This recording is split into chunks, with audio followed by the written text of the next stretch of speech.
Bonjour à toutes et bonjour à tous. Comme toujours, avant de commencer, j'espère que vous allez toutes et tous bien, ainsi que vos proches. Seconde vidéo que je vous propose pour présenter les différents dispositifs répressifs qui ont été introduits durant cette période si particulière que nous vivons de lutte contre la propagation du virus Covid-19. Une vidéo consacrée cette fois aux dispositions de procédure pénale. Alors, comme la loi du 23 mars 2020 l'avait prévu en habilitant le gouvernement sur ce point, et face à l'urgence sanitaire, l'ordonnance du 25 mars 2020 apporte de nombreuses modifications aux règles de procédure pénale. L'objectif de cette ordonnance est clairement affiché dès son article 1er. Il s'agit d'adapter les règles de procédure pénale afin de permettre la continuité de l'activité des juridictions pénales essentielle au maintien de l'ordre public. Et pour cela, il s'agit alors de répercuter la nécessaire réduction de l'activité de ces juridictions compte tenu des mesures de confinement, et cela en allongeant les délais de prescription, en allongeant les délais d'audiencement ou les délais de détention. Il s'agit encore d'éviter les contacts en facilitant notamment le recours au juge unique ou encore le recours à la visioconférence. Et il s'agit aussi d'éviter l'aggravation de la situation en permettant notamment la libération de certaines personnes incarcérées. De nombreuses mesures sont donc introduites dans l'ensemble de la chaîne pénale et elles sont d'ores et déjà applicables depuis l'ordonnance. Elles le sont jusqu'à l'expiration d'un délai d'un mois à compter de la fin de la cessation plutôt de l'état d'urgence sanitaire. Alors, de nombreuses mesures, il ne s'agit pas ici d'en faire le commentaire, je vous propose simplement de les présenter rapidement en insistant sur les principales mesures. La première mesure prévue par l'ordonnance du 25 mars 2020 est la suspension des délais de prescription de l'action publique et des délais de prescription de la peine. Cette suspension a un effet rétroactif puisque ces délais sont suspendus à compter du 12 mars 2020 et ils le sont jusqu'à l'expiration d'un délai d'un mois à compter de la cessation de l'état d'urgence sanitaire. Alors cette suspension des délais de prescription était attendue, elle est surtout nécessaire pour les brefs délais de prescription qui existent, par exemple en matière de presse, elle est sans doute moins pour la matière criminelle. De façon tout aussi générale, l'ordonnance du 25 mars 2020 double tous les délais fixés par le Code de procédure pénale pour l'exercice d'une voie de recours, et l'ordonnance fixe un minimum à 10 jours, c'est-à-dire tous les délais sont doublés, les délais d'appel, de pourvoi, à l'exception toutefois, et c'est heureux, du délai de 4 heures prévu pour le référé détention de l'article 148-1-1. Alors, sur ce point, une précision importante, à la différence des règles prévues pour la procédure civile, ce doublement des délais ne concerne pas les délais expirés avant le 26 mars 2020. Pour tous les délais qui ont pu expirer entre le 12 mars et le 26 mars, période pendant laquelle certaines juridictions étaient d'ailleurs déjà fermées, ces délais n'ont pas été doublés. S'ils sont expirés, ils le sont toujours. Les délais imposés au juge pour statuer sont également allongés, un certain nombre de délais sont allongés, par exemple, la chambre de l'instruction ou la juridiction de jugement dispose désormais d'un mois de plus pour statuer sur une demande de mise en liberté ou sur tout autre recours en matière de détention provisoire ou d'assignation à résidence sur surveillance électronique, un allongement qui est tout à fait considérable. De la même façon, les délais impartis au juge des libertés et de la détention pour statuer sur une demande de mise en liberté sont reportés de 3 à 6 jours ouvrés. Toujours afin de tenir compte de la réduction de l'activité, l'ordonnance du 25 mars 2020 allonge aussi les délais maximums de détention provisoire ou d'assignation à résidence sur surveillance électronique, par exemple, au cours de l'instruction ou à l'issue de celle-ci dans l'attente de la comparution devant le tribunal correctionnel ou la cour d'assises. Ces délais sont prolongés de plein droit pour 2 mois supplémentaires lorsque la peine est inférieure ou égale à 5 ans, de 3 mois supplémentaires pour les autres délits et de 6 mois supplémentaires en matière criminelle ou pour l'audiencement des affaires criminelles devant la cour d'appel. J'insiste, il s'agit d'une prolongation de plein droit, de telle sorte que le juge n'a pas à intervenir, il peut certes le constater, mais même sans son intervention, le délai est automatiquement prorogé. Le juge peut toutefois ordonner la fin de la mesure, le cas échéant sous contrôle judiciaire. Suivant la même logique, et cette fois dans l'attente d'une comparution devant le tribunal correctionnel qui ne fait pas suite à une instruction, l'ordonnance du 25 mars 2020 allonge aussi les délais d'audiencement et donc les délais de détention provisoire en matière de comparution immédiate ou en matière de comparution différée. Pour éviter que le fonctionnement de la justice pénale favorise la propagation du virus, l'ordonnance du 25 mars 2020 facilite les échanges à distance et permet même de supprimer ces échanges lorsqu'il n'est pas possible d'utiliser un moyen de communication à distance. Pour cela, l'ordonnance prévoit d'une façon générale que toutes les demandes et tous les recours peuvent être désormais faits par lettre recommandée avec accusé de réception et ce même procédé peut être utilisé pour le dépôt des mémoires et des conclusions. Plus encore, l'ordonnance prévoit également la possibilité d'adresser certaines demandes par courriel électronique.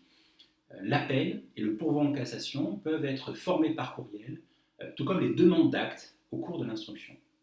En revanche, le courrier électronique n'est pas généralisé et il n'est pas permis pour de nombreuses demandes, notamment pour les demandes de mise en liberté ou pour les demandes relatives au contrôle judiciaire, qui doivent donc être adressées par lettre recommandée, même lorsque la personne concernée réside, se situe dans le lieu du tribunal. Autre possibilité permise par l'ordonnance, celle-ci généralise aussi le recours à la visioconférence pour toutes les audiences, à l'exception des audiences criminelles. Et l'ordonnance prévoit aussi qu'en cas d'impossibilité, parce qu'on sait que la visioconférence n'est pas nécessairement applicable dans toutes les hypothèses, il sera possible de recourir à un autre moyen, certes moins nouveau, à savoir le téléphone. On envisage de faire des audiences téléphoniques. L'entretien de la personne gardée à vue et l'assistance du gardé à vue au cours des auditions peuvent également avoir lieu par l'intermédiaire d'un moyen de communication électronique, y compris téléphonique, et il faudra être vigilant sur ce point pour vérifier que les conditions garantissent la confidentialité des échanges. Toujours afin d'éviter le risque de contamination, l'ordonnance du 25 mars 2020 permet d'éviter dans certains cas la rencontre physique entre les personnes. Par exemple, les décisions du juge des libertés et de la détention sur la détention provisoire peuvent intervenir lorsque la visioconférence n'est pas possible, simplement au vu des réquisitions écrites du parquet et des observations écrites de la personne ou de son avocat. Le texte de l'ordonnance généralise également la possibilité de recourir au huis clos dès lors que la publicité restreinte ne suffit pas à garantir les conditions nécessaires à la protection de la santé des personnes. Autre exemple encore, lorsque le juge des libertés et de la détention doit statuer en audience publique, l'audience peut se tenir en chambre du conseil. Une précision sur ce point à ce stade, afin de ne pas figer les mesures introduites, en cas d'aggravation de la situation, l'ordonnance du 25 mars 2020 prévoit d'autres mesures applicables seulement si les premières ne suffisent pas à garantir la continuité de l'activité des juridictions pénales. Et donc il faudra, dans ce cas-là, qu'un décret constate la persistance d'une crise sanitaire de nature à compromettre le fonctionnement des juridictions, et alors il sera possible de déclencher l'application de ces autres mesures, à savoir la généralisation, ou presque, du recours au juge unique devant la chambre d'instruction, lors de l'audience dans la chambre des appels correctionnels, pour le tribunal pour enfants, etc. Ces mesures de précaution veulent éviter des situations de blocage qui naîtraient de l'absence de nombreux magistrats, et on voit la raison pour laquelle on les a introduites en deux temps. Sans attendre ces mesures de précaution, certaines mesures permettent aussi, déjà, de gérer les absences pour éviter les blocages. Par exemple, lorsqu'une juridiction du premier degré est dans l'incapacité, totale ou partielle, de fonctionner, le premier président de la cour d'appel peut désigner une autre juridiction de même nature pour connaître de l'activité de la juridiction empêchée, bien sûr des mesures de publicité qui sont prévues. Autre exemple, le remplacement du juge d'instruction est facilité par l'ordonnance. Désormais, c'est une décision du président du tribunal judiciaire, et cela pour éviter les difficultés qu'engendrerait son absence, on le devine, lors des demandes de mise en liberté ou de prolongation de la détention provisoire. S'agissant enfin des personnes détenues, l'ordonnance du 25 mars 2020 permet d'abord de déroger aux règles relatives à l'affectation des personnes privatives de liberté pour faciliter les mises en quarantaine. Ainsi, les personnes placées en détention provisoire peuvent être affectées dans un établissement pour peine, et inversement, les condamnés peuvent être incarcérés en maison d'arrêt, quel que soit le quantum de la peine à subir. Dans le même esprit, l'ordonnance permet l'incarcération ou le transfert surtout des personnes dans un établissement pénitentiaire, sans l'accord ou l'avis préalable des autorités judiciaires. Et ces dispositifs ont été introduits pour fluidifier les affectations à des fins de lutte contre l'épidémie du Covid-19. Il s'agit de pouvoir décider d'un transfert dans un établissement qui comporte un quartier de quarantaine ou un quartier qui peut accueillir les détenus atteints d'une pathologie. Au-delà de la quarantaine, l'ordonnance veut également permettre de décongestionner les prisons, car on devine le risque sanitaire qui y court, compte tenu de la promiscuité et de l'état des prisons. Alors, par exemple, on rappelle que le jour de la publication de l'ordonnance, un surveillant pénitentiaire est décédé des suites du Covid-19 et un détenu de l'établissement de Fresnes était déjà décédé. Le même jour, la ministre de la Justice annonçait que 10 détenus avaient été testés positifs et que 450 autres présenteraient des symptômes. Et certains disent que ces chiffres sont largement sous-estimés. Et c'est pour cela que, au-delà des mesures de quarantaine, nombreux sont ceux qui ont appelé à une libération massive des détenus. Sur ce point, l'ordonnance se contente d'introduire certains outils. Il n'y a pas de grâce généralisée, loin de là. L'objectif annoncé par la ministre serait de libérer 5 à 6 000 personnes et il s'agit de condamner. Les dispositifs sont difficilement applicables, on va le voir, aux personnes placées en détention provisoire. D'abord, pour gérer la situation au sein des prisons, l'ordonnance permet au juge de l'application des peines d'octroyer des réductions de peines supplémentaires pendant la durée de l'état d'urgence. Et c'est une réduction supplémentaire de 2 mois qui est ici accordée en raison des circonstances exceptionnelles.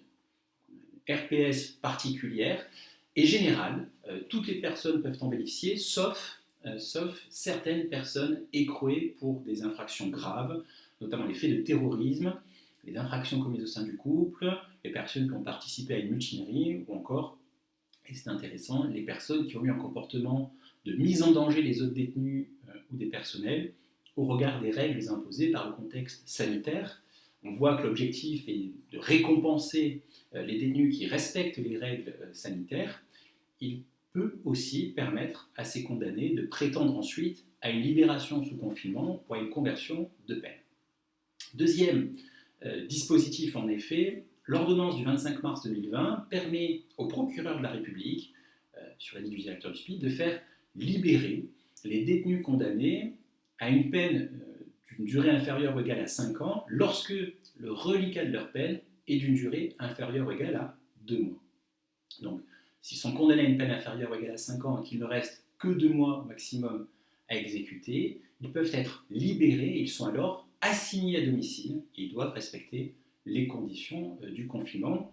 D'ailleurs, en cas de violation des règles de confinement, le bénéfice de cette libération peut être retiré par le juge de l'application des peines.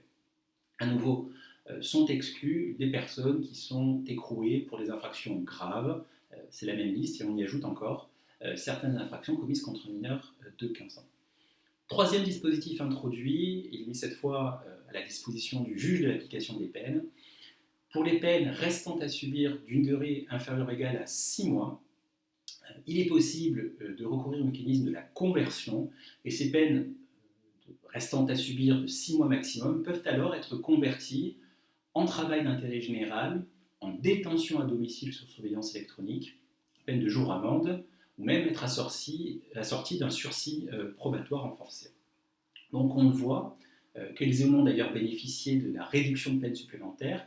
Les personnes qui sont en toute fin de peine, 2 mois ou plus, pourront être libérées en étant assignées sous confinement. Et pour les personnes dont le reliquat est un peu plus important, jusqu'à 6 mois, il va être possible de convertir la peine. Enfin, dernier dispositif introduit pour pouvoir traiter les cas qui seraient détectés en prison, l'ordonnance du 25 mars 2020 permet au juge d'application des peines d'ordonner la suspension de la peine dès lors que la personne dispose d'un hébergement et que le reliquat est d'1 an maximum, quel que soit son état de santé. Et si la personne doit être hospitalisée, le juge de l'application des peines peut suspendre sa peine pour raison de santé, quelle que soit la durée restante à subir. Il s'agit ici de pouvoir faciliter l'hospitalisation, voire la suspension de la peine de certaines personnes, en se déliant en quelque sorte des obligations prévues par les articles 720-1 et 720-1-1 du Code de procédure pénale. Voilà pour quelques-unes des dispositions de procédure pénale qui ont ici été adaptées par l'ordonnance du 25 mars 2020. Bien sûr, d'autres dispositions ont encore été introduites. Je vous renvoie pour cela aux commentaires de cette ordonnance qui seront réalisés. Et pour le reste, prenez soin de vous et restez chez vous.